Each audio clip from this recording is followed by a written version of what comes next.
In this video I want to talk about two things, how to set your working directory and how to edit R code files in Windows. So you can see I've got R started up here, and the first thing you're going to want to do is figure out what your working directory is, because the working directory is where R finds all of its files for reading and for writing on your computer. So you can find out what your working directory is currently set to be by using the getwd function. And you can see it's set to be c:/users/rdpang/documents. This may differ on your computer depending on what version of Windows you're using and what hardware you're using. But there will be some directory probably on your C drive. Now, the reason why it's important to know and to set your working directory is because when you read data or when you write things out using functions like read or write CSV, they will be read or written to your working directory. So, for example, if I do something like read.csv, I want to read, let's say, mydata.csv. If the file is not in my working directory, you'll get an error, one that looks much like this, because it can't find the file in the working directory. So one possibility is that you can, if you know where this file is, you can move it to your working directory, or you can change your working directory to be wherever this file happens to be. So I can go to the File menu here and choose Change Dir. And I'm going to go into my local disk here, go to Users, rdpang, and I'm going to go to my desktop here. So now if I type dir, I'll get a list of the files that are on my desktop here. You can see that, oh, lo and behold, here is my mydata.csv file. So now I can say read.csv and then mydata.csv. And you can see that the data will be printed to the console. Because now it can find the file in my working directory. One thing that I suggest that you do for this course is to perhaps create a single directory or a single folder where you can put all of your materials for the course and not have to worry about them being scattered all over the place. So anytime you download something from the website or create a new file, it's probably best to store it all in one folder so that you don't have to be searching all over for it. That way you can always set your working directory to be that directory and not have to worry about changing it.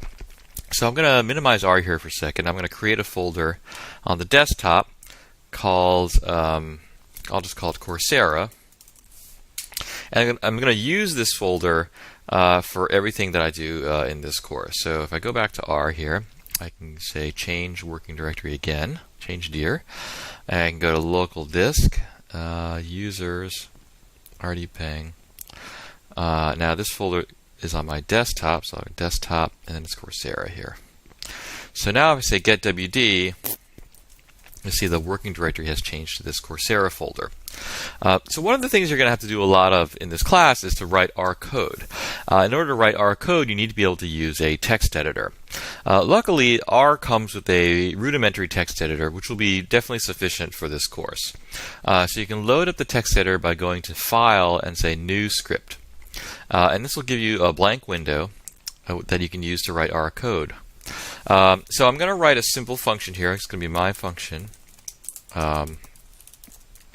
It's not going to take any arguments. And all it's going to do is going to simulate some normal random variables. And then it's going to take the mean of those guys. Alright, so this is a simple function.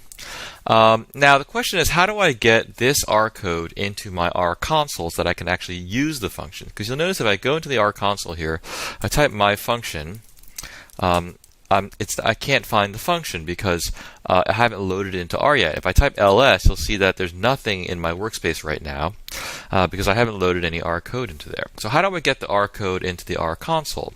Well, there's two ways. If you just have a little bit of code like this function over here, I can click into my R editor and just hit Control A to select all, and then Control C to copy. Then I click back into the console and I can hit Control V to paste. Now I've just pasted the code into R, and you'll see that if I type ls, I've got my function there.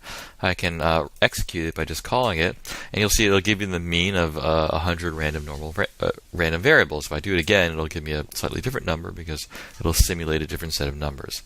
The other thing you can do is go into my R editor, and you can go to the File menu, And you can click Save As. So now you can, if you can hit Save As. You can save the file into your Coursera folder here, which I'm going to do right now. And you can save it as whatever name you want. So I'm going to call it mycode.r. .r is conventional for the extension. So now, if I type dir, in my console window here, you'll see that there's a file called mycode.r, and you can load this into R using the source function.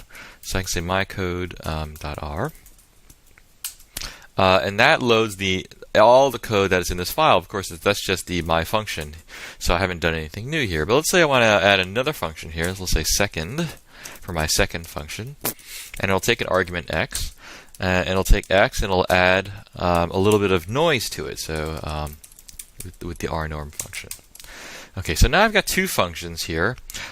I can save my file with this little disk icon, or I can go to the file menu and hit save. And I'm going to source this file again. Now when I type ls, you'll see that I've got this second function there, and I type second, let's say 4. I get a number that's 4 plus a little bit of random noise. So if I get 4 again, I'll say the same thing will happen. I can say 4 through 10, and it'll give me each one of those numbers with a little bit of random noise added on.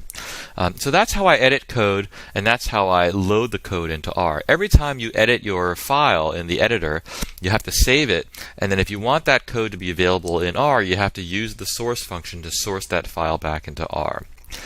You don't have to use a single file. You can add a new file, so you can say new script. It'll open another window. You can save this to be a different file if you want, so that way you can separate code for different projects or different assignments. If you close the file here, you can always open it back up again by hitting the open button, and you can see my code is right there. And if I open it up, you'll see you'll have all your code right back there again. So that's how you edit code in R. There's many other text editors that you might see on the web that you can download, and those are fine to use, but they're not really necessary. The text editor that comes with R should be sufficient for this course.